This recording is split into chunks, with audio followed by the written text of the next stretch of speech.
Hola chicos, esta es la clase que les prometí que iba a grabarles con algunas explicaciones adicionales de modelos de problemas para estos temas. Entonces voy a repetir la clase completa y a medida que vamos avanzando vamos viendo los distintos problemas que se van presentando y ustedes idealmente deben tratar de ir resolviendo esos problemas con ayuda de su calculadora, lápiz y papel, y así van practicando y saben cómo es el enfoque de cada uno de los tipos de problemas.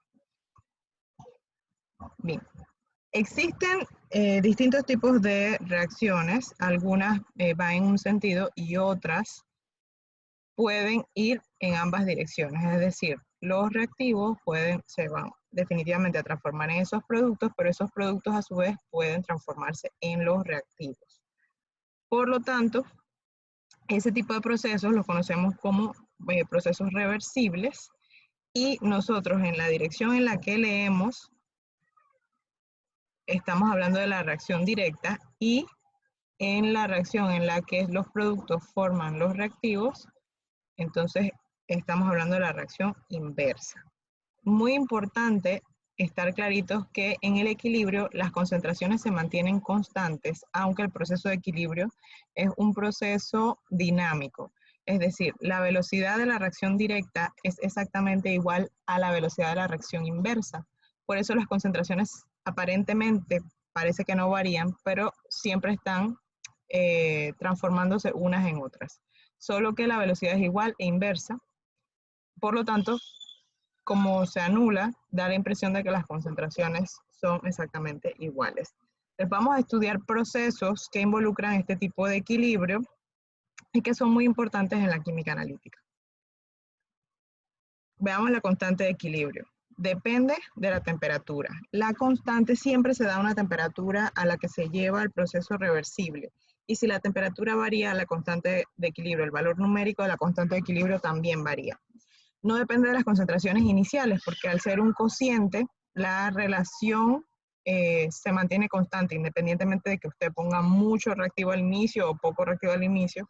Cuando usted encuentra las concentraciones en el equilibrio, esa relación que se obtiene, ese cociente que se obtiene es un valor constante. Y es importante cuando se está expresando la constante de equilibrio, no incluir o evitar incluir sustancias sólidas o líquidas puras. Para esta ecuación reversible, los únicos procesos que alcanzan un equilibrio son los procesos de tipo reversible. ¿Okay? Para esta ecuación de tipo reversible, la constante de equilibrio está expresada como el cociente, o sea, la división de las concentraciones molares de los productos entre las concentraciones molares de los reactivos. La llamamos Kc porque es la constante de equilibrio en función de la concentración molar. Vamos a ver ahora que hay distintas constantes de equilibrio y que tienen distinto nombre dependiendo de cuál es el tipo de equilibrio que ocurre. Estos superíndices indican que cada una de las concentraciones de los productos debe ir elevado a su coeficiente de balance, igual que cada una de las concentraciones molares de los reactivos. Utilizamos los corchetes, estos que están aquí, o los paréntesis cuadrados, como le quieran llamar, para identificar el tipo de concentración que estamos usando para los cálculos. En este caso, concentración molar, mol por litro de disolución. Algunos de los equilibrios más importantes que se estudian en química analítica es la disociación del agua. Como es la separación del agua en los iones que la forman, llamamos a ese equilibrio KW. W viene de water, de agua. Si hiciéramos la expresión de equilibrio siguiendo las reglas anteriores, el KW, el equilibrio de disociación del agua, es igual a los productos, que sería la concentración molar del hidrógeno, o del hidrógeno, como lo quieran llamar, por la concentración del hidroxilo entre los reactivos, pero el reactivo es agua pura. Como esta es un líquido puro, entonces no se incluye en la expresión del equilibrio y nos queda el equilibrio del agua expresado de esta manera.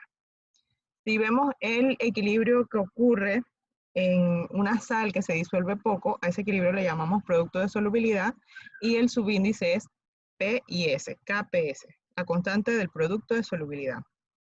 Un ejemplo, este que está aquí, el sulfato de bario, cuando se disuelve, lo poco que se logra disolver en agua, se separa en el ion bario y el anión sulfato. Si quisiéramos expresar este equilibrio de producto de solubilidad, sería los productos, es decir, la concentración molar del bario por la concentración molar del sulfato, entre los reactivos, pero este reactivo es sólido, por lo tanto, no se incluye en la expresión de la constante de equilibrio. Cuando hablamos de expresión de la constante de equilibrio, es esto que ven aquí, que ustedes digan cuáles son las especies que participan en ese equilibrio. O sea, que simplemente se exprese la fórmula de ese equilibrio. Tenemos también el equilibrio de la disociación de un ácido o base, que dependiendo, si es un ácido lo llamamos Ka y si es una base Kp. Tenemos también los equilibrios de formación de complejos, equilibrios redox, y un equilibrio bien importante en los procesos de extracción y separación de la muestra es el equilibrio de distribución. Eso lo vamos a ver más adelante en el semestre. Ustedes pueden hacer el ejercicio de, teniendo estas reacciones reversibles, hacer el planteamiento de las constantes de equilibrio correspondientes y van a ver que les va a dar estos resultados que están aquí planteados. Veamos el primer problema. En un recipiente vacío de 5 litros se coloca cierta cantidad de hidrógeno y nitrógeno a una temperatura dada. Se espera que se establezca el equilibrio y lo que se encuentra es que hay 3,01 mol de nitrógeno, 2,10 mol de hidrógeno y 0,565 mol de amoníaco. Le piden que calcule el valor numérico de esa constante de equilibrio de esta reacción. Importante que las ecuaciones reversibles que vamos a utilizar deben estar balanceadas. El secreto para obtener este cálculo es estar aquí bien claritos que hay que hacer el cálculo primero de molaridad porque nos dan moles y nos dan el volumen del recipiente en donde se lleva a cabo la reacción. A veces, por apuro, los chicos cometen el error de utilizar este valor como concentración molar. No es correcto. Acuérdense que molaridad, es mol entre litros de disolución. O sea que hay que usar el volumen del recipiente. Entonces, calculamos las molaridades de cada una de las sustancias, se plantea o se expresa la constante de equilibrio y se reemplazan los valores para encontrar el valor numérico de esa constante. Para cada una de las sustancias, estas son las concentraciones. Usualmente se trabajan concentraciones así, pequeñas. Por lo tanto, que usted vea un número como 3, si en caso de que se confunda, definitivamente tiene que releer para darse cuenta que lo que hay aquí son 3 moles y eso se divide entonces en el volumen, porque normalmente se utilizan concentraciones bastante diluidas. Luego planteamos Kc o expresamos cómo es la constante de equilibrio de ese proceso. Los productos entre los reactivos y cada uno va elevado a su coeficiente de balance. Aquí el nitrógeno tiene un coeficiente de balance 1, por eso no lleva ningún superíndice aquí. Y luego reemplazamos estos valores aquí en esta fórmula y resolvemos matemáticamente para obtener el valor entonces de Kc a esa temperatura de 500 Celsius. El cociente de reacción Q es un cociente que nos indica si la reacción ha alcanzado o no ha alcanzado el equilibrio. Luego que se coloca ciertas concentraciones de reactivos en un sistema, se espera un tiempo para ver si se ha alcanzado el equilibrio y se toman muestras y se analizan cuáles son las concentraciones de esas sustancias presentes. Luego se calcula el cociente de reacción y si ese cociente de reacción Q es igual al valor teórico de la constante de equilibrio, entonces el sistema ha alcanzado el equilibrio. De lo contrario, no está en equilibrio y puede ser en primera opción que Q sea igual a 0, que quiere decir que no ha empezado siquiera la reacción a ocurrir, solo hay reactivos. Puede que Q sea menor a Kc y la reacción directa debe seguir ocurriendo, es decir, el equilibrio debe desplazarse hacia la derecha para que Q alcance el valor de constante de equilibrio. Y si Q es mayor que Kc, la reacción que debe ocurrir es la inversa, o sea, hacia la izquierda. Bien, para este problema se da que a una temperatura muy elevada el valor de Kc es 65 para esta reacción que está aquí, ya está balanceada, y se encuentran estas concentraciones en un momento dado de ese proceso. Pregunta el problema si el sistema está en equilibrio y si no está en equilibrio, hacia dónde se desplaza ese equilibrio. Entonces, reemplazando, bueno, lo primero que van a hacer es hacer la expresión de Q. El cociente es la misma expresión de la constante de equilibrio, solo que lo llamamos Q porque no estamos seguros de que alcanzó el equilibrio o no. Y ese es el valor con el que vamos a verificar. Una vez reemplazados estos datos, obtenemos que el cociente es 38.1. Es distinto del valor teórico de la constante de equilibrio. Por lo tanto, el sistema no está en equilibrio. ¿Por qué? Porque ese cociente que calculamos es menor que Kc. Al ser menor que Kc, para que el sistema logre alcanzar ese equilibrio, la reacción debe desplazarse hacia la derecha, como dicen en las instrucciones anteriores. Veamos este. En un recipiente de 1 litro se tiene una mezcla en equilibrio que contiene 0.25 mol de pentacloruro de fósforo y 0.16 mol de tricloruro de fósforo. ¿Qué concentración, cuando se alcanza el equilibrio, qué concentración de cloro gaseoso debe estar presente? Y nos dan el valor de la constante de equilibrio, que es 1.9. Entonces, lo que hacemos es asegurarnos que está balanceada la ecuación. Contamos aquí 3 átomos de cloro, más 2 son 5, aquí tenemos 5, y 1 de fósforo y 1 de fósforo. La ecuación está balanceada. Luego expresamos la constante de equilibrio para ese proceso, que sería el pentacloruro de fósforo en el numerador y el cloro gaseoso y el tricloruro de fósforo en el denominador. Y reemplazamos los valores que tenemos. Tenemos el valor de Kc y tenemos las concentraciones del pentacloruro y del tricloruro. Divididos entre 1 litro, pues sigue siendo ese mismo número. Y nuestra variable es la concentración molar del cloro gaseoso. Despejando este cloro gaseoso, como está acá dividiendo, pasa para acá. Y este 1.9 pasa al otro lado, acá abajo. Resolvemos matemáticamente eso y encontramos la concentración 0.82 molar para el cloro gaseoso cuando se alcanza el equilibrio en ese proceso. Veamos ahora el cálculo de las concentraciones en el equilibrio. Otro problema. A cierta temperatura, la constante de equilibrio de esta reacción que está aquí es de 49.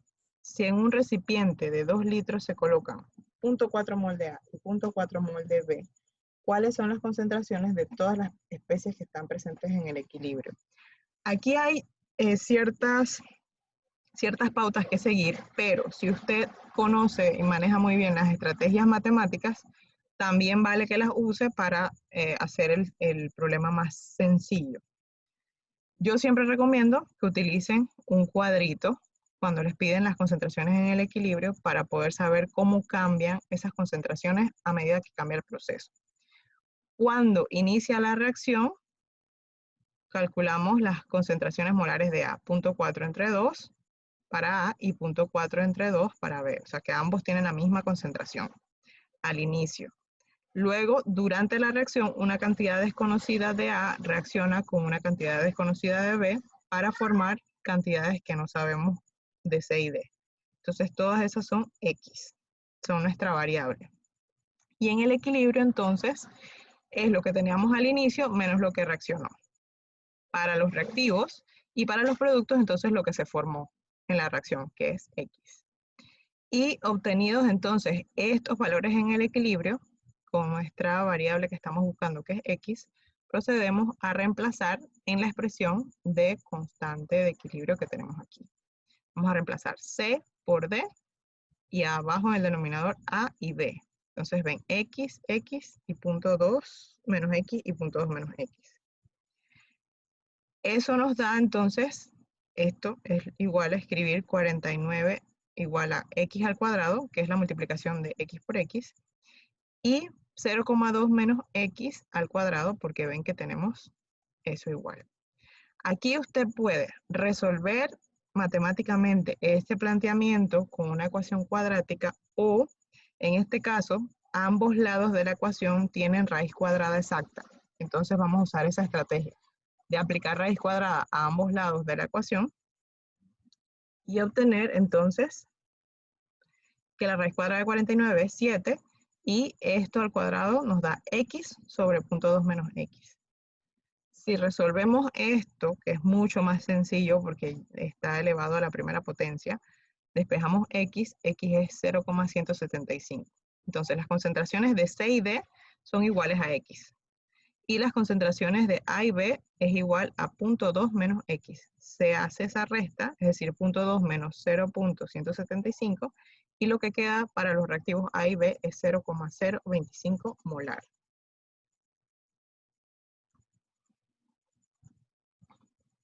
Bien, veamos entonces otro ejemplo. Ahora se mezclan 0.6 mol de A y 0.2 mol de B en un recipiente de 2 litros. Este es el equilibrio y este es el planteamiento de la constante. También es, el valor también es 49. Volvemos a escribir nuestro cuadrito donde planteamos qué es lo que hay al inicio. 0.6 mol de A entre 2 litros nos da 0.3 molar. Y 0.2 mol de B entre 2 litros nos da 0.1 molar. Al inicio todavía no se han generado, no se ha empezado la reacción, así que no hay C ni D. Nuevamente, una cantidad que no conocemos de A reacciona con una cantidad que no conocemos de B para formar entonces esa misma cantidad de C y de D. Y en el equilibrio lo que tenemos es el total de lo que había al inicio menos lo que reaccionó para cada uno de los reactivos y para los productos entonces lo que se formó, que es X. Tenemos estos valores y los podemos reemplazar en nuestra expresión de la constante de equilibrio para este proceso. Y es lo que vamos a hacer. En este caso no es tan simple porque no tenemos un cuadrado perfecto. Entonces hay que utilizar las estrategias matemáticas para resolver esta ecuación cuadrática con nuestras fórmulas de la ecuación cuadrática. O ustedes pueden utilizar una aplicación en donde una vez que obtienen la ecuación cuadrática, les resuelve y le da los resultados automáticamente. El valor más probable de X es 0,099. Este más o menos, cuando se resuelve la ecuación cuadrática, le da a usted dos resultados.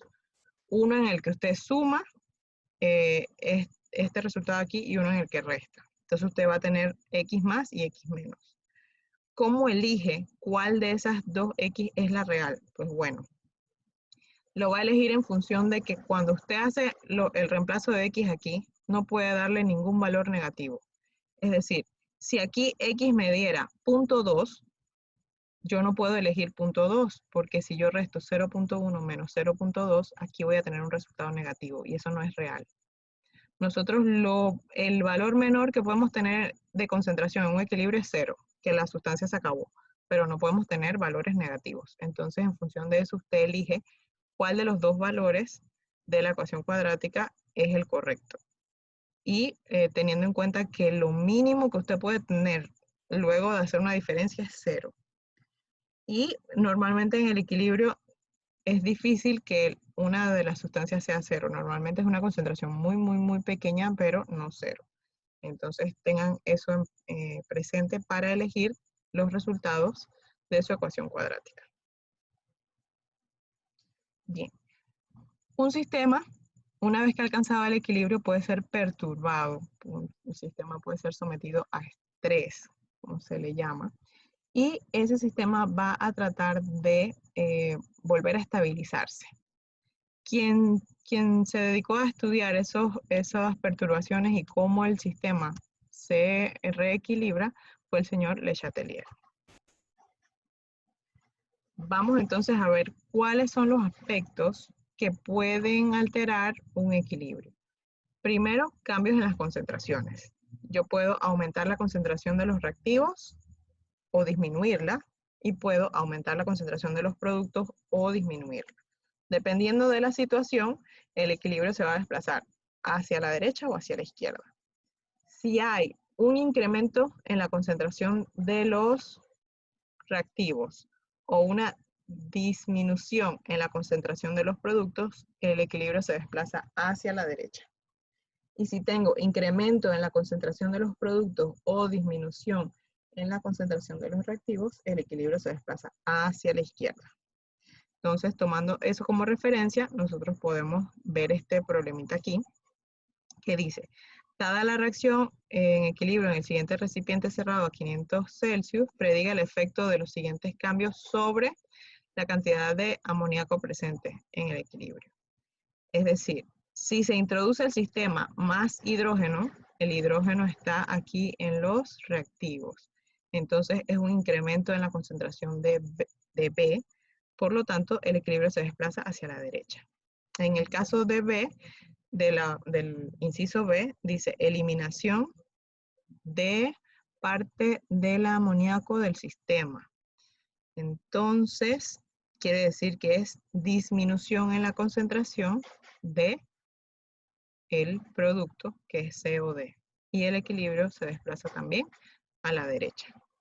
Entonces, dependiendo de lo que usted le pregunte, usted establece si es un aumento o una disminución de productos o de reactivos, y asimismo tiene aquí entonces hacia dónde se desplaza el equilibrio. En el volumen, lo que nosotros vamos a tomar en cuenta son los coeficientes de balance, y vamos a sumar esos coeficientes de balance a ambos lados de la flecha de proceso reversible. Y en función de esa cantidad de volúmenes molares que nos dan, entonces vamos a hacer la comparación hacia dónde se desplaza el equilibrio. Un aumento de volumen es equivalente a decir disminución de la presión, porque hay problemas que a ustedes le dicen cambio de volumen, otros le dicen cambio de presión. ¿Okay? Si es un aumento de volumen, es lo mismo que decir disminución en la presión. Y el equilibrio se desplaza hacia donde hay mayor volumen molar.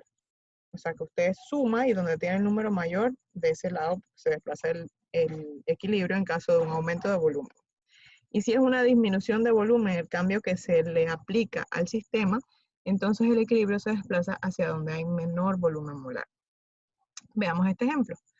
Dada la reacción en equilibrio en un recipiente cerrado, nuevamente prediga el efecto de un aumento de presión cuando se disminuye el volumen, esto que está aquí. Vamos a, para A y para B. Para A tenemos 1 y 3, tenemos 4 volúmenes molares en los reactivos y 2 volúmenes molares en los productos. Por lo tanto, un aumento de presión y disminución de volumen, el equilibrio se desplaza hacia donde hay menos volumen molar. En este caso tenemos menos volumen molar del lado derecho, así que el equilibrio se desplaza hacia la derecha. Para el caso B tenemos un volumen molar más un volumen molar, 2 volúmenes molares en los reactivos y aquí 2 volúmenes molares en los productos. Cuando nos encontramos con esa situación en donde los volúmenes molares son exactamente iguales, los cambios de presión y de volumen no alteran el sistema. Así que la respuesta en el inciso B es que no hay cambio porque la presión y el volumen no alteran el equilibrio. Otro aspecto que estudió Le Chatelier fue los cambios en la temperatura. Cada reacción, sea reversible o no, tiene asociado una cantidad de calor que puede absorber o liberar, producto de que ocurra ese proceso. Cuando nosotros tenemos una ecuación y nos indica el valor de delta H, que se conoce como entalpía, nos está diciendo si el proceso es endotérmico o es exotérmico, para la reacción escrita directa. Si delta H es negativo, consideramos la reacción exotérmica o que libera calor, y si delta H es positivo, consideramos la reacción directa como que absorbe calor, que es endotérmica. La reacción inversa tiene exactamente el mismo valor numérico de entalpía, pero con signo contrario. Es decir, si mi reacción directa es exotérmica, mi reacción inversa es endotérmica. Siempre es así. Entonces, nosotros podemos hacer dos cambios en un sistema de equilibrio, aumentar la temperatura o disminuir la temperatura. Si se aumenta la temperatura, se favorece la reacción endotérmica, es decir, el equilibrio se desplaza hacia donde está la reacción endotérmica. Y si hay una disminución en la temperatura, el equilibrio se desplaza hacia donde está la reacción exotérmica. Para este mismo ejemplo que hemos estado utilizando, el valor de delta H es menos 92 kJ por mol. Aquí lo que tenemos que observar es el signo. El signo nos dice, ¿es exotérmico o es endotérmico? En este caso, como está escrita la ecuación directa, es exotérmica. Por lo tanto, la reacción inversa es endotérmica. ¿Sí? Ahora dice aquí, prediga el efecto de los cambios sobre la cantidad de amoníaco presente en el equilibrio si se aumenta la temperatura. ¿Sí? Bien, un aumento en la temperatura favorece la reacción endotérmica. Ya yo vi que este proceso directo es exotérmico y el proceso inverso es endotérmico. Entonces, el proceso que se va a favorecer con un aumento de temperatura es el proceso inverso. Y el equilibrio se va a desplazar hacia la izquierda, porque hacia la izquierda, en el proceso inverso, es el endotérmico. Veamos ahora cálculos de pH. Los pH también están sujetos a equilibrios. Vamos a ver primero cómo llegamos a esa fórmula de pH, cómo calculamos fácilmente pH y luego vamos a entrar a esos equilibrios que dependen del pH, pero que usan el mismo sistema de análisis, o sea, de cálculo matemático que hemos visto en el equilibrio de concentraciones molares. Solo que aquí se debe exclusivamente a las interacciones entre el hidrógeno ácido o los hidroxilos, que son las fuentes de las sustancias básicas. Lo primero que tenemos que manejar aquí es la autoionización del agua. La molécula de agua es capaz de separarse en hidrógeno. En las primeras diapositivas vieron H3 o más. Vale que escriban H3 o más o pueden escribir H más. Es más cómodo, es más rápido H más. Por eso es que yo lo utilizo tranquilamente. Y se separa entonces en ese hidrógeno ácido y en ese hidroxilo que es fuente de las bases. ¿Ok? Como este es el proceso exclusivo que sufre el agua, entonces se le llama KW, la constante de equilibrio del agua, que viene de water en inglés. Y planteada, como ya la vimos anteriormente, es igual a la concentración molar del hidrógeno por la concentración molar del hidroxilo. Muchas medidas se han realizado, ya estos experimentos tienen muchísimos años de haber sido comprobados, y se ha encontrado que en el equilibrio del agua, la concentración del hidrógeno es igual a la del hidroxilo, es decir, cada molécula de agua produce un hidrógeno y produce un hidroxilo en la misma concentración, de 1 por 10 a la menos 7 molar. Por lo tanto, el valor de la constante del agua es 1 por 10 a la menos 14, a 25 grados Celsius. Nosotros vamos a utilizar este valor indistintamente. Siempre que tengamos que utilizar KW, utilizamos 1 por 10 a la menos 14, a menos que el problema señale lo contrario. Si ustedes observan, aquí tenemos que el valor de KW cambia dependiendo de la temperatura. Pero nosotros nos vamos a circunscribir a trabajar con 1 por 10 a la menos 14. Bien, veamos entonces cómo se calcula la concentración de hidrógenos y de hidroxilos de una solución, en este caso de ácido nítrico, 0.05 molar. El ácido nítrico, ven que aquí este es un proceso directo, no es un proceso reversible, porque es un electrolito fuerte, y ya nosotros habíamos visto que los electrolitos fuertes se disocian al 100%. O sea, cada una de estas moléculas de ácido nítrico se separa en un hidrógeno y un nitrato. Y por lo tanto, la concentración inicial del ácido nítrico va a ser la misma concentración de cada uno de los iones que lo componen. Y vamos a tener entonces que la concentración del hidrógeno es 0.05 molar. ¿Cómo conseguimos la concentración del hidroxilo? Bueno, utilizando esta expresión de KW y despejando concentración molar de hidroxilo. Eso va a ser igual a la constante del agua entre la concentración molar del hidrógeno, que ya la habíamos conseguido aquí, y reemplazando, calculando, eso nos da 2 por 10 a la menos 13 molar en la concentración de hidroxilo. Una cosa bien importante, si la concentración de ácidos es alta, la concentración de hidroxilos es baja. Si la concentración de hidroxilos es alta, entonces la concentración de hidrógenos es baja. Son opuestos. Cuando uno aumenta, el otro disminuye. Entonces, esta respuesta tiene mucho sentido. Esta concentración es mucho más elevada que la de los hidroxilos. Bien, entonces, estar escribiendo 2 por 10 a la menos 13 antes de que se descubriera la notación científica, significaba escribir 0.00000 hasta que se llegaba a la 13ª cifra y escribía un 2. No había cuándo terminar de escribir ese montón de números. Entonces, los matemáticos propusieron la función matemática P, que quiere decir menos el logaritmo de la concentración molar de la sustancia que está señalada. Entonces yo puedo decir P calcio, eso es igual a menos el logaritmo de la concentración de los iones calcio. Puedo decir P flúor, y es igual a menos el logaritmo de la concentración de flúor. Y si yo digo pH, por analogía, es menos el logaritmo de la concentración de hidrógeno. Bueno, aquí está señalado en rojito porque es una de las fórmulas que a ustedes les va a funcionar. El pH se calcula con el logaritmo negativo de la concentración molar de los hidrógenos presentes en la fórmula.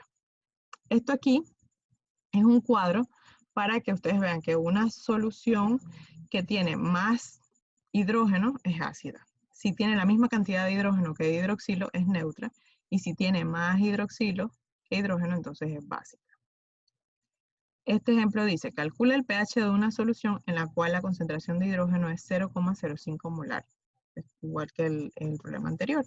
Pues bueno, esta es nuestra concentración de hidrógeno y vamos a utilizar esto que está aquí.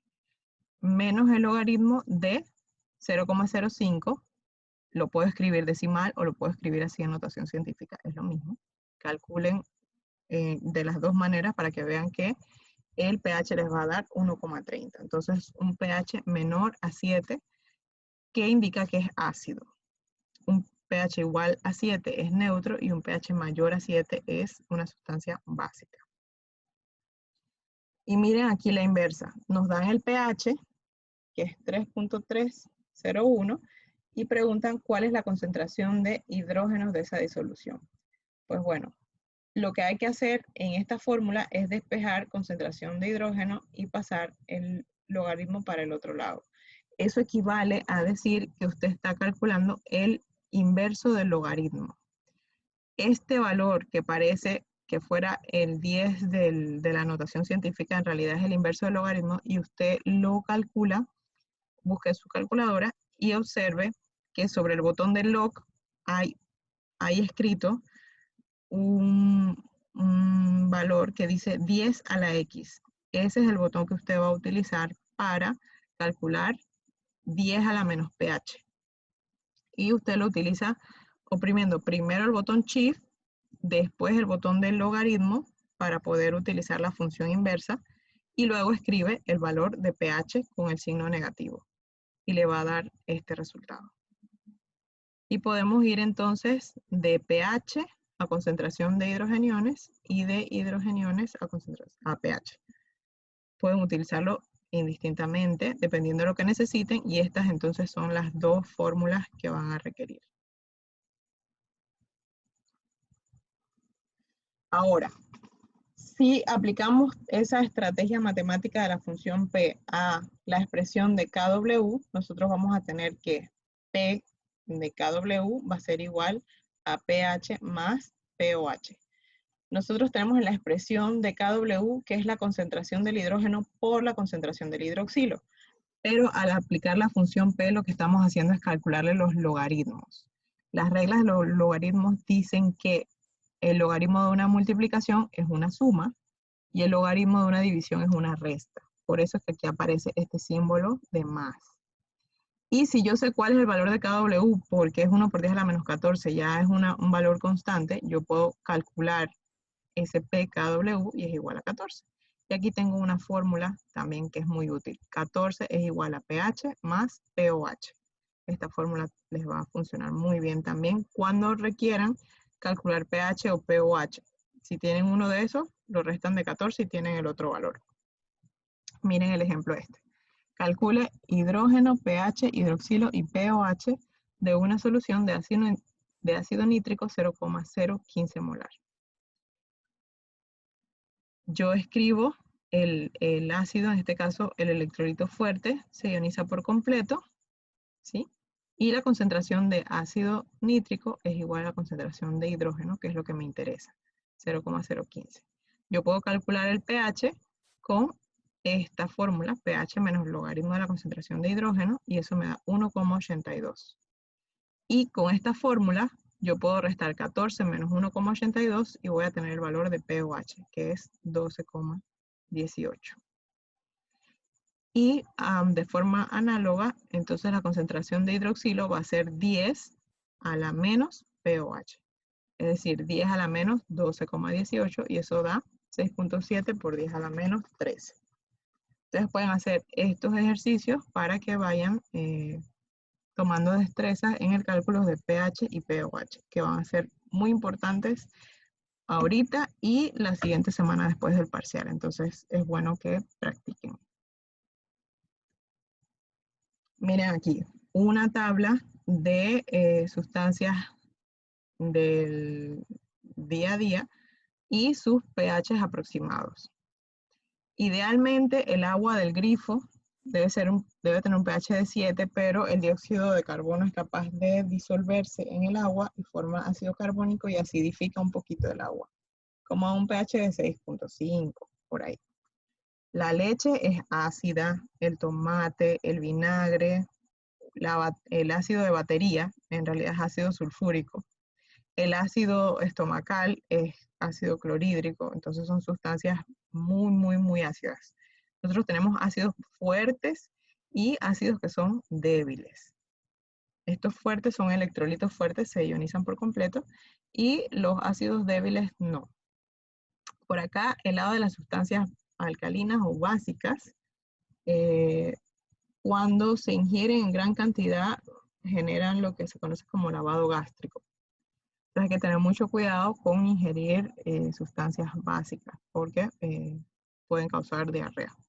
Tenemos el baking soda, tiene un pH 9, la leche de magnesia, el amoníaco que se utiliza para limpiar, el blanqueador, el Clorox, también tiene un pH relativamente básico. Los jabones son básicos, solo que hay muchos jabones especiales que se preparan para pieles muy sensibles y siempre dicen que con un pH 5,5, bueno, porque el pH de la piel ronda por ese valor. Porque la piel está cubierta de ácidos grasos naturales y esos, pues, como su nombre lo dice, tienen cierta acidez. Nuestra piel no es neutra, nuestra piel es relativamente ácida y esa acidez nos protege de tantas bacterias y microorganismos con los que estamos en contacto diario. Entonces, ahora que ustedes vean esas propagandas de esos jabones preparados especiales que dicen pH 5,5 igual de champú de pH 5,5, es porque nuestra piel tiene más o menos ese pH un poco ácido. Entonces, ¿cómo identificar si la sustancia, si el ácido o la base es o no es fuerte? Bueno, aquí está el listado. Usted se aprende estos ácidos fuertes y estas bases fuertes y todo lo demás es débil. Tan sencillo como eso. Si no está en esta lista de ácidos fuertes, es débil. Si no está en esta lista de bases fuertes, es débil. Tengan en cuenta que cuando hablamos de fuerte, a lo que nos estamos refiriendo es a un ácido que se disocia por completo.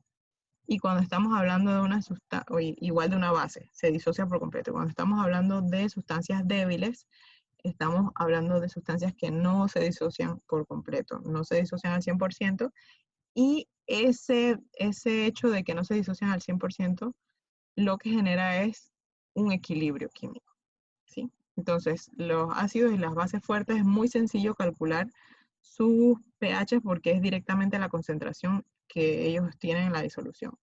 Las sustancias débiles, por otro lado, no son así.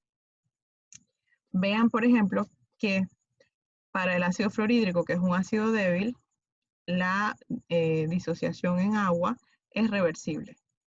Todos los procesos reversibles implican un equilibrio. Entonces nosotros vamos a estudiar esos equilibrios de sustancias que son relativamente débiles. Entonces, para cada ácido, si es una sustancia ácida, usted va a tener el valor de Ka. Y si es una sustancia básica, usted va a tener el valor de Kb. Para el ácido acético, miren, el valor de Ka es 1.8 por 10 a la menos 5. Y para el amoníaco, el valor de Kb es 1.8 por 10 a la menos 5. Muchos libros les ponen a ustedes los problemas del ácido acético y no les dan el valor de Ka. O les ponen problemas con amoníaco y tampoco les da el Ka, porque asume que usted se sabe ese valor, ¿sí? Entonces, ustedes tengan a mano sus tablas para que tengan sus valores y no se vayan a confundir, ¿no? Pero también esos valores usted le puede calcular la función P, que es el logaritmo, y usted obtiene entonces estos valores enteros. Acuérdense que el logaritmo, ¿qué es lo que hace? Que usted pueda escribir estos números pequeñitos en números enteros. Eso es lo que hace la función matemática del logaritmo. Simplifica la escritura, ¿sí?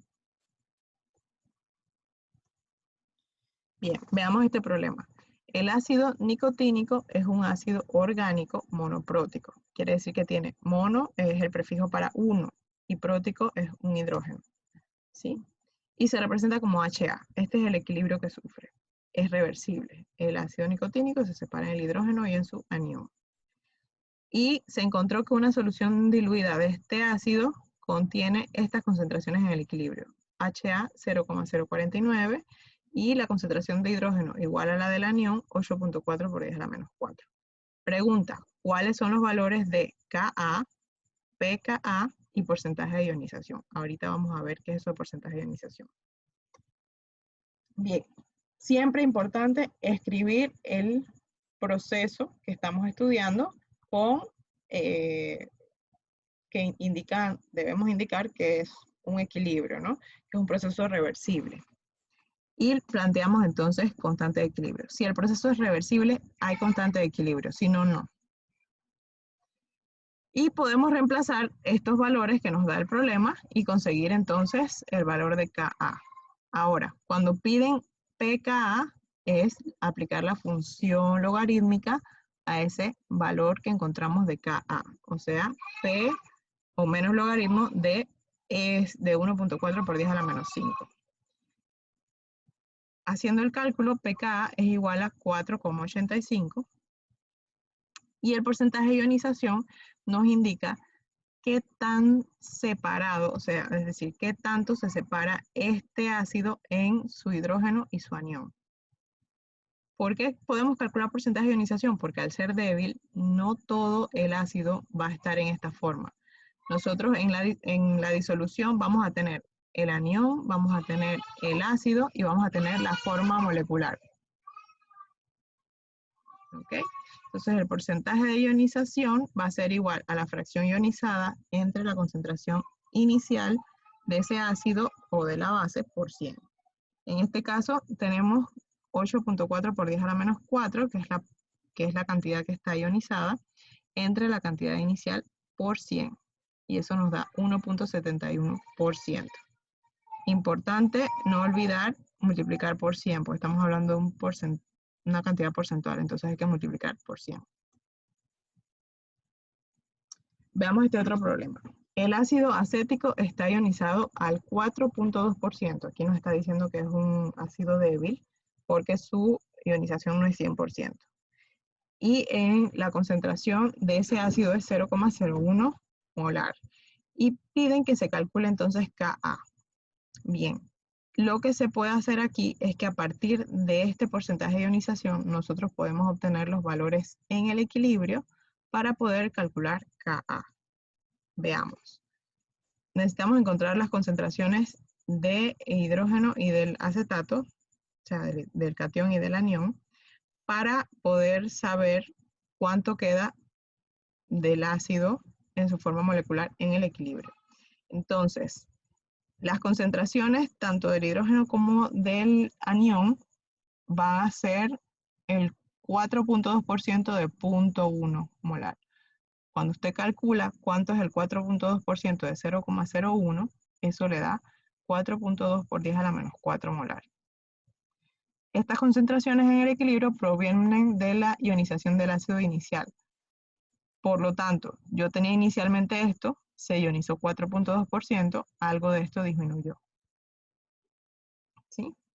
Bien, entonces, yo tengo, estos son los valores en el equilibrio, 4.2 por 10 a la menos 4, así que eso fue lo que debió haber reaccionado.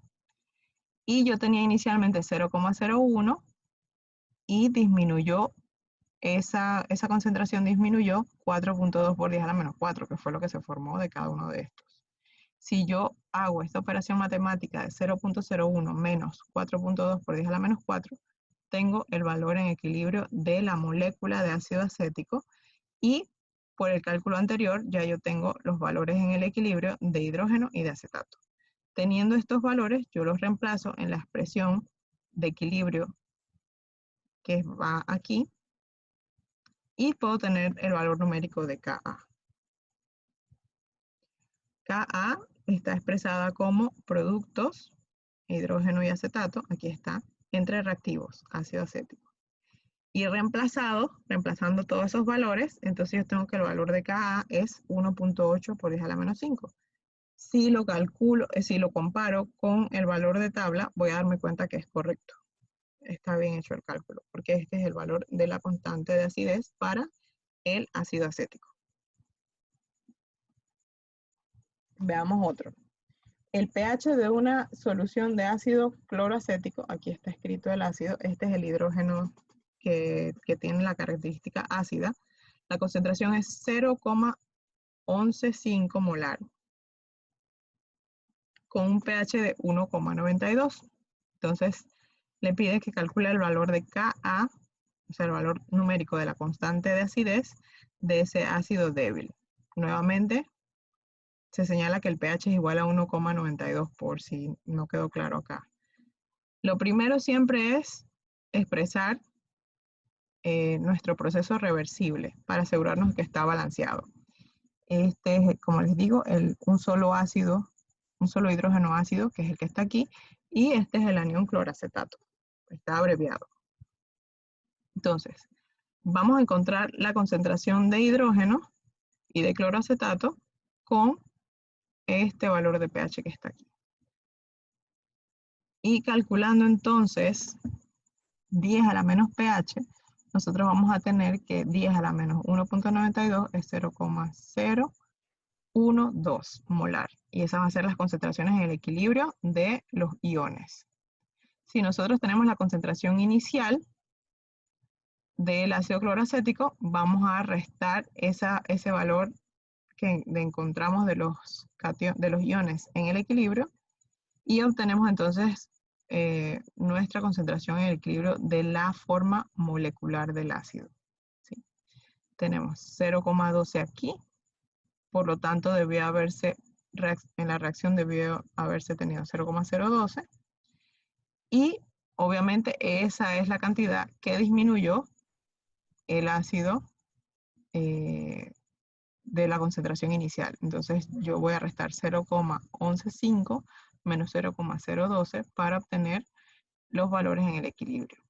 Nuevamente tengo mis tres valores en el equilibrio y hago el reemplazo en la expresión, que va a ser productos entre reactivos. Hidrógeno, cloroacetato entre ácido cloroacético. Aquí está. Reemplazo esas cantidades y voy a obtener que la constante de acidez es 1.4 por 10 a la menos 3.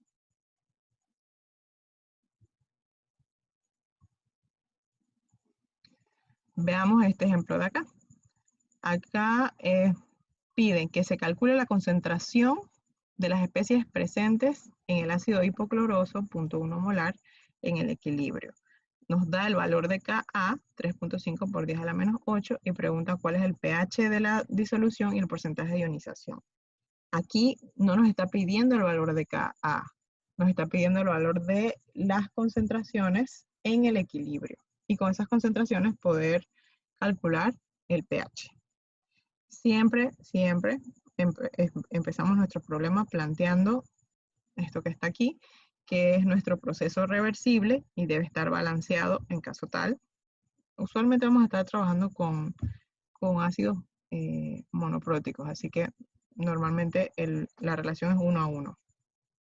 Hacemos nuestro cuadrito, como aprendimos en la parte de equilibrio de concentración molar, y vamos a reemplazar los datos que nos da el problema. Nos dice que había inicialmente 0.1 molar del ácido hipocloroso, que reacciona a una cantidad que desconocemos porque no nos lo dice el problema, y en el equilibrio entonces vamos a tener lo inicial menos lo que reaccionó, y para los productos lo que se produce, X y X.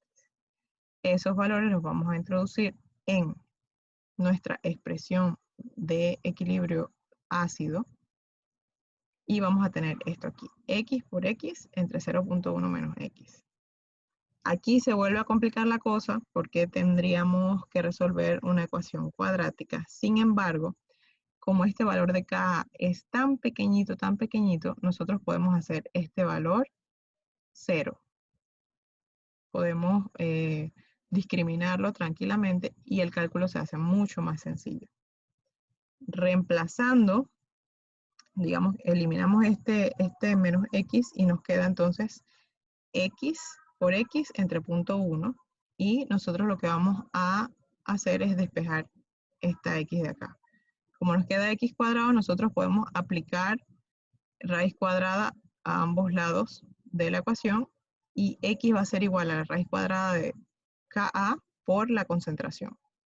Eso nos va a dar 5.9 por 10 a la menos 5 molar de ion hidrógeno, y con eso podemos obtener el pH y el porcentaje de ionización. El pH va a ser menos el logaritmo de la concentración que encontramos, eso es igual a 4.23, y el porcentaje de ionización es esa concentración que encontramos de nuestro hipoclorito entre la concentración inicial que había del ácido. Por 100 nos da entonces el porcentaje de ionización. Tiene sentido que si la constante de acidez es muy pequeña, el porcentaje de ionización también sea muy pequeño, porque quiere decir que es un ácido muy débil. Este ejercicio lo pueden hacer ustedes y les dice que el pH de una solución de amoníaco casero es de 11,5. ¿Cuál es la molaridad? Y suponga que el amoníaco es la única base o el presente. Entonces, ese tienen que hacerlo de tarea, y este es el resultado. Solo que tengan en cuenta que estamos hablando del amoníaco. El amoníaco es una base. Ustedes lo que van a tener es hidroxilo, y a partir de esa concentración de hidroxilo, entonces, con la fórmula de KW, pueden encontrar la concentración de hidrógeno y el pH. Y así entonces, la concentración también del hidróxido de amonio. Vamos a ver entonces amortiguadores en otra grabación para poder explicarlo tranquilamente. No vaya a ser que ahorita se alcancen los 10 minutos y entonces se me cierre en medio de la explicación y yo inspirada.